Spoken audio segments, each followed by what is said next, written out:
বিমানে ঘুমন্ত নারীর স্পর্শকাতর স্থানে স্পর্শ করলেন ভারতীয় ব্যবসায়ী।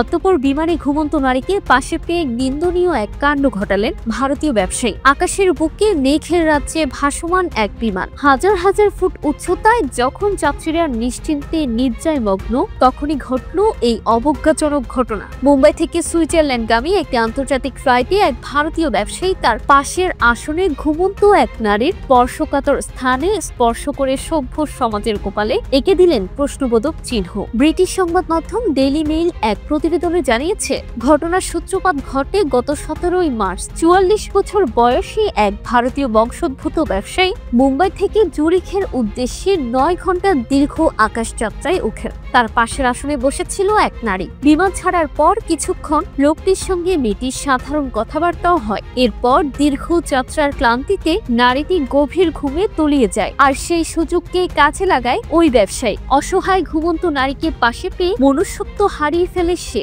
জুরিখের পাবলিক প্রসিকিউটরের অফিস ফর সিরিয়াস ভায়োলেন্ট ক্রাইমের দায়ের করা অভিযোগপত্র থেকে জানা যায়, লোকটি নজর দেয় নিষ্পাপ নারীটির দিকে। বারবার তার হাত তার গায়ে ও শরীরে আপত্তিকরভাবে স্পর্শ করতে থাকে। হঠাৎই অপ্রত্যাশিত স্পর্শে নারীটির ঘুম ভেঙে যায়, কিন্তু সে এতটাই হতবাক এবং আতঙ্কিত হয়ে পড়ে যে তার মুখ দিয়ে কোনো কথা বেরোয়নি। এমনকি সামান্য প্রতিরোধ করার শক্তিও সে হারিয়ে ফেলে। তার এই অসহায়ত্বের সুযোগ নিয়ে লোকটি তার নারকীয় উল্লাস চালিয়ে যেতে থাকে, কিন্তু সেই আতঙ্ককে জয় করে দেখালো অসীম সাহস। কিছুক্ষণ পর নিজেকে সামলে নিয়ে মেয়েটি বুঝতে পারে চুপ করে থাকলে অন্যায়কারী আরো প্রশ্রয় পাবে। সে সাহসের সঙ্গে আসন ছেড়ে উঠে দাঁড়ায় এবং দ্রুত একজন বিমান পরিচালককে আড়ালে ডেকে নিয়ে পুরো ঘটনাটি জানায়। বিমান কর্মীরা বিষয়টি শুনে এক মুহূর্ত দেরি করেননি। তারা তাৎক্ষণিকভাবে বিমানের পাইলট এবং জুরিখ বিমানবন্দরের পুলিশকে বিষয়টি অবহিত করেন। নারীটিকে দ্রুত সেই আসন থেকে সরিয়ে একটি নিরাপদ আসনে বসানো হয় এবং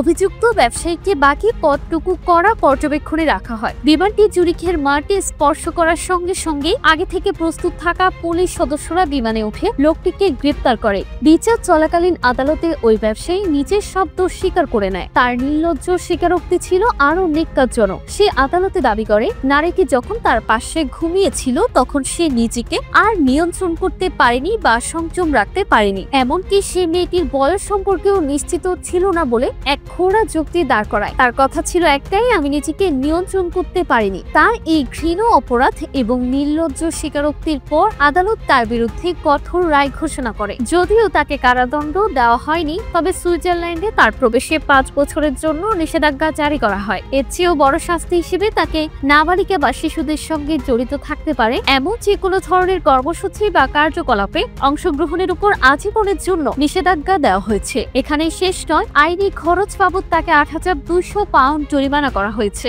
শেষ পর্যন্ত ভারতীয় ওই ব্যবসায়ীকে ভারতে ফেরত পাঠানোর জন্য সুইস মাইগ্রেশন অফিসের হাতে তুলে দেওয়া হয়েছে। এই ঘটনাটি আবারও প্রমাণ করল যে অপরাধী যে হোক এবং যেখানে অপরাধ করুক না কেন, অদম্য সাহসিকতায় তাকে আইনের আওতায় আনা সম্ভব। তবে এই ঘটনা আকাশপথের যাত্রীদের, বিশেষ করে নারী ও শিশুদের নিরাপত্তাকে আবারও বড় প্রশ্নের মুখে দাঁড় করিয়ে দিল। প্রতিবেদনটি তৈরিতে তথ্য ও উপাত্তের সাহায্য নেওয়া হয়েছে জানা অজানা ভিডিও থেকে। আর এতক্ষণ আপনারা সঙ্গে ছিলেন বিশ্ব বাংলার। সেই সঙ্গে আপনি বাংলাদেশের কোন জেলা থেকে এই ভিডিওটি দেখছেন আমাদের কমেন্ট করে জানান। আমরা পরবর্তী ভিডিওতে আপনাকে ধন্যবাদ জানাতে ভুলব না। এতক্ষণ বিশ্ব বাংলার সাথে থাকার জন্য অসংখ্য ধন্যবাদ।